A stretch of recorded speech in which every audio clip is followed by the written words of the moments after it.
a very dear subject, helping the young people of Bangladesh to find their destiny. ভাবুন তো, দেশের মাটিতে যখন রাজনৈতিক মেঘ ঘনিয়ে আসছে, যখন আগামী দিনের অনিশ্চয়তা অনেকের কপালে চিন্তার ভাঁজ ফেলেছে, ঠিক তখনই হাজার হাজার মাইল দূরে প্রযুক্তির তীর্থভূমি জাপানে এক অবিশ্বাস্য সুসংবাদ।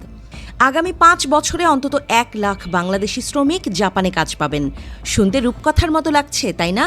কিন্তু এটা স্বপ্ন নয়, বরং এক অনবদ্য বাস্তবতার পথে বাংলাদেশের এক ঐতিহাসিক পদযাত্রা। বৃহস্পতিবার জাপানের রাজধানী টোকিওতে হয়ে গেল এক বিশেষ seminar, Bangladesh seminar on human resources. আর সেখানেই ঘোষণা দেয়া হলো এই যুগান্তকারী পরিকল্পনার, যেখানে জাপানের সরকার ও ব্যবসায়ী মহল একযোগে জানিয়ে দিল বাংলাদেশি শ্রমিকদের জন্য খুলে যাচ্ছে জাপানের শ্রমবাজারের বিশাল দরজা। এটি কেবল একটি চাকরির সুযোগ নয়, এটি বাংলাদেশের মানুষের জন্য জাপানকে জানার এক নতুন দিগন্ত উন্মোচন করতে চলেছে, এমন এক সময়ে যখন দেশের রাজনৈতিক অঙ্গনে টানাপোড়েন ও অস্থিরতা চরম। তখন এই ইতিবাচক সংবাদটি নিঃসন্দেহে এক ঝলমলে আলোর রেখা। অনুষ্ঠানের প্রধান অতিথি ছিলেন শান্তিতে নোবেল বিজয়ী অধ্যাপক মোহাম্মদ ইউনুস। তার আবেগঘন ভাষণ সকলের মন ছুঁয়ে যায়। তিনি বলেন, এটা শুধু চাকরির সুযোগ নয়, বরং বাংলাদেশের মানুষের জন্য জাপানকে জানার এক নতুন দ্বার। দেশের এমন কঠিন রাজনৈতিক পরিস্থিতিতেও তিনি দৃঢ়তার সঙ্গে আশ্বাস দেন যে বাংলাদেশের অন্তর্বর্তীকালীন সরকার এই ঐতিহাসিক সুযোগকে কাজে লাগাতে সব ধরনের সহায়তা দেবে, যাতে এই প্রক্রিয়াটি সুষ্ঠু ও সফলভাবে সম্পন্ন হতে পারে। অধ্যাপক ইউনুসের এই উদ্যোগ যেন এক ম্যাজিক হাতে দেশের সম্ভাবনার এক নতুন দিগন্ত উন্মোচন করেছে। এই সেমিনারে স্বাক্ষরিত হয়েছে 2টি গুরুত্বপূর্ণ সমঝোতা স্মারক, যা এই উদ্যোগের বাস্তব রূপ দিতে সাহায্য করবে। একটি স্মারক স্বাক্ষরিত হয়েছে বিএমইটি এবং কাইকম ড্রিম স্ট্রিটের মধ্যে। অপরটি স্বাক্ষরিত হয়েছে বিএমইটি, জাপানের national business support combined cooperatives এবং জেবিবিআর এর মধ্যে। এই সমঝোতা স্মারকগুলো জাপানে বাংলাদেশি শ্রমিক পাঠানোর প্রক্রিয়াকে আরও সুসংগঠিত ও মসৃণ করবে। জাপানের বিভিন্ন কোম্পানির প্রতিনিধিরা বাংলাদেশি তরুণদের মেধা ও দক্ষতার ভূয়সী প্রশংসা করেছেন। শিজু ওয়াকার কর্মপরিবেশ উন্নয়ন সমবায়ের পরিচালক মিৎসুরু মাতসুশিতা বলেন, বাংলাদেশি প্রতিভা লালন করা আমাদের দায়িত্ব।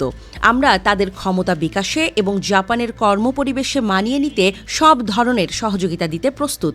তার এই মন্তব্য বাংলাদেশি শ্রমিকদের প্রতি জাপানি কোম্পানিগুলোর ইতিবাচক দৃষ্টিভঙ্গি তুলে ধরে। জাপানের বিখ্যাত ওয়াতামি গ্রুপ প্রতি বছর বাংলাদেশে 1500 শিক্ষার্থীকে প্রশিক্ষণ দেয়, যা তারা বাড়িয়ে 3000 করার পরিকল্পনা করছে। গ্রুপ প্রেসিডেন্ট মিকি ওয়াতানাবে বলেন, বাংলাদেশের কারিগরি শিক্ষার্থীরাই হবে জাপানের ভবিষ্যৎ কর্মবাহিনী। তাদের নিষ্ঠা, শেখার আগ্রহ এবং কর্মদক্ষতা জাপানের শ্রমবাজারের জন্য অত্যন্ত মূল্যবান। এই পরিকল্পনা বাংলাদেশের কারিগরি শিক্ষাকে আরও গুরুত্ব দেবে এবং তরুণদের দক্ষ জনশক্তিতে রূপান্তরিত হতে সাহায্য করবে। তবে এই বিশাল কর্মযজ্ঞের পথে কিছু চ্যালেঞ্জও বিদ্যমান। ভাষা শিক্ষকদের ঘাটতি এবং সাংস্কৃতিক অভ্যাসে পার্থক্য উল্লেখযোগ্য। এই চ্যালেঞ্জগুলো কাটিয়ে ওঠা অত্যন্ত জরুরি। জেইটিসিও চেয়ারম্যান হিরোয়াকি ইয়াগি এসব বিষয়ে বাংলাদেশের প্রস্তুতি ও সম্ভাবনার দিকে তুলে ধরেছেন। তিনি বলেন, সঠিক প্রশিক্ষণ এবং সাংস্কৃতিক অভিযোজন কর্মসূচির মাধ্যমে এই চ্যালেঞ্জগুলো মোকাবিলা করা সম্ভব। জাপানের শ্রম প্রতিমন্ত্রী নিকি হিরোবুমি বলেন, জাপানি জনসংখ্যা হ্রাস পাচ্ছে, আর সেই শূন্যস্থান পূরণে বাংলাদেশের শ্রমিকদের সহায়তা অপরিহার্য হয়ে উঠেছে। তার এই বক্তব্য জাপানের শ্রমবাজারের চাহিদা এবং বাংলাদেশের শ্রমিকদের অপরিহার্যতা স্পষ্ট করে তোলে। জাপানের বয়স্ক জনগোষ্ঠী এবং কম জন্মহারের কারণে সৃষ্ট শ্রমিকদের ঘাটতি পূরণে বাংলাদেশ একটি আদর্শ সমাধান হতে পারে। জাপানে নিযুক্ত বাংলাদেশের রাষ্ট্রদূত মোহাম্মদ দাউদ আলী জানান, 2040 সালের মধ্যে জাপানে শ্রমিক সংকট পৌঁছাতে পারে 1,10,00,000-এ। সেই শূন্যতা পূরণে বাংলাদেশই হতে পারে প্রধান উৎস। এই তথ্য বাংলাদেশের জন্য এক বিশাল সুযোগের ইঙ্গিত দেয়, যা দেশের অর্থনীতিতে ইতিবাচক প্রভাব ফেলবে এবং রেমিটেন্স প্রবাহ বৃদ্ধি করবে। সবশেষে বলা যায়, দেশের রাজনৈতিক অনিশ্চয়তা এবং অর্থনৈতিক চ্যালেঞ্জের মুখে এই উদ্যোগটি বাংলাদেশের জন্য এক বিশাল আশার আলো।